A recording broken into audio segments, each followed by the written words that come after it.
Dans les vidéos précédentes, on a vu qu'on peut trouver un facteur commun sous forme de nombre ou bien sous forme de variable. Mais cette fois-ci, je peux le trouver carrément sous forme d'une famille mélangée de variables et de nombres en même temps.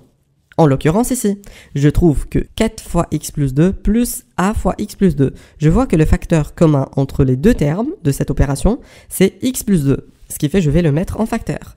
Et je vais dire, tiens, par quoi je dois multiplier x plus 2 pour avoir 4 fois x plus 2 ? Ou bien, en d'autres termes, si je cache le x plus 2 ici, qu'est-ce qui va me rester ? 4. Si je fais la même chose là, dans le deuxième terme, je trouve qu'il va me rester le a. Essayons de refaire ça ici. Alors là, j'ai y moins 1, y moins 1. Ce qui fait, je vais avoir y moins 1 comme facteur commun. Et puis, qu'est-ce qui va me rester si je le cache ? X. Et qu'est-ce qui va me rester là, si je le cache ? C'est moins 7. Et voilà pour ces deux opérations. Dans cette opération, on a 3x fois x moins y moins x moins y. Alors, je vois très bien que le facteur commun, c'est x moins y. Essayons de la factoriser avec ce facteur, x moins y. Facteur, si je le cache ici, il va me rester 3x. Et puis, moins, si je cache le x moins y, oups, il va me rester rien.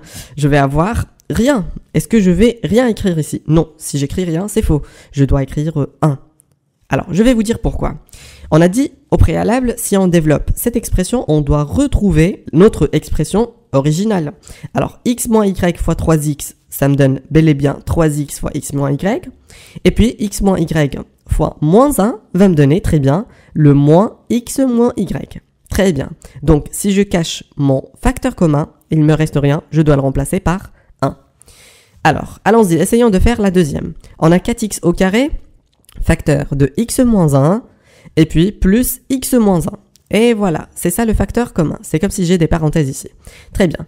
Alors, x moins 1, facteur. Si je le cache ici, il va me rester 4x au carré.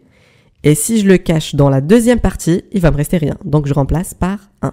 Et voilà, je peux revérifier. X moins 1 fois 4x au carré me donne bel et bien 4x au carré fois x moins 1. Et puis, x moins 1 fois 1 me donne x moins 1. Dans la première opération, ici, on voit très bien qu'on a deux termes. Voilà le premier terme et voilà le deuxième terme.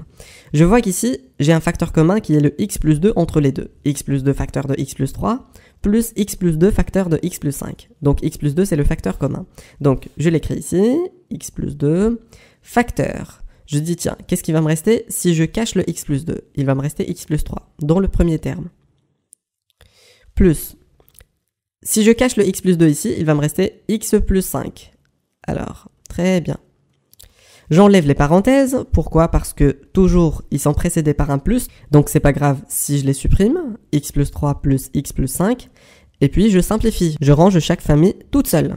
Alors, x plus x, ça fait 2x. Et 3 plus 5, ça fait 8. Là, j'ai une deuxième factorisation. Pourquoi ? Parce que les deux sont pairs. Alors, 2x plus 8. Très bien. Alors, ça me donne x plus 2. Facteur de 2, facteur de x plus 4. Pourquoi ? Parce que 2 fois x va me donner 2x et 2 fois 4 va me donner 8. Je vais écrire ça autrement. C'est 2 facteur de x plus 2, facteur de x plus 4. Pourquoi ? Parce que le produit est commutatif. A fois b fois c, c'est la même chose que b fois a fois c. Très bien. Essayons de faire la deuxième opération. On a x moins 1 facteur de x plus 5 plus 2 fois x moins 1 facteur de x plus 4. Voilà le facteur commun, x moins 1. Alors, je vais le mettre ici en facteur. Et puis, je vais dire, tiens, si je le cache, qu'est-ce qui va me rester ? X moins 5. C'est pas précédé par un moins. Donc, je peux l'écrire directement sans mettre les parenthèses. Plus, si je cache le x moins 1 ici, il va me rester 2 et x plus 4. Je vais les réécrire comme ça. Très bien, parce qu'il y avait un produit ici entre les trois. C'est comme si j'ai pris seulement le x moins 1 et il m'a resté le produit de 2 fois x plus 4. Très bien, je continue. Alors x moins 1, facteur. Je développe ça. 2 fois x et puis 2 fois 4. X plus 5 plus 2 fois x, ça fait 2x. Et 2 fois 4 me donne 8. Très bien. Donc, ce qui va me donner x plus 2x, ça fait 3x. Et 5 plus 8, ça fait 13. Et voilà pour cette opération. Si vous avez aimé la vidéo, partagez-la. Et abonnez-vous sur la page Facebook Astucia Soutien Scolaire. Et abonnez-vous sur la chaîne YouTube. À la prochaine.